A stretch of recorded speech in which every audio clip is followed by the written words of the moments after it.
We at Eastridge and for our legal recruitment division, we do temporary staffing, we do temp to hire, and we do direct hire staffing. And our clients utilize all three of those categories more often than not. A very common instance that we see temporary positions for are covering secretaries or paralegals or attorneys sometimes when they're on leaves of absence. So the firm probably doesn't have the budget to hire someone just to replace them for this certain period of time. They use us for temporary staffing to cover those leaves. Because working in a law firm is an extremely busy profession. We can't just have our clients have those desks sitting there empty and not have someone in the seat if they don't have the resources to cover that themselves. That's where temporary staffing comes in for us. And we cover the sick time for the employees. We do the timekeeping for them, the payrolling.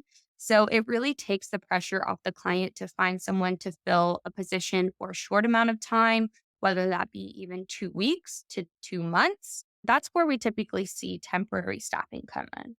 Where we see attempt to hire staffing come in is when the firm does have an opening potentially, but they want to try the candidate out before they make a direct hire decision.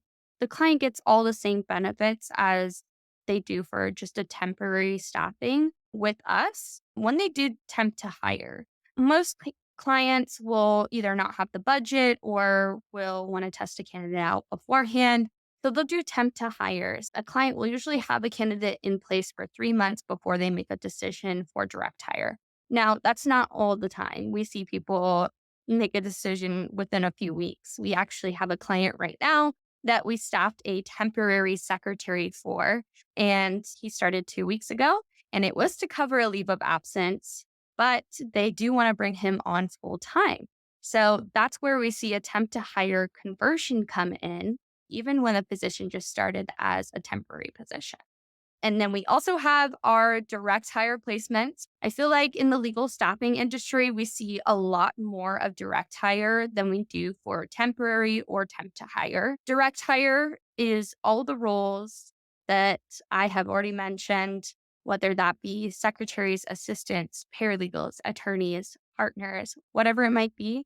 Clients are utilizing us for their already posted roles that they have on their website or even some unposted roles that they're coming down the pipeline that they need this filled ASAP.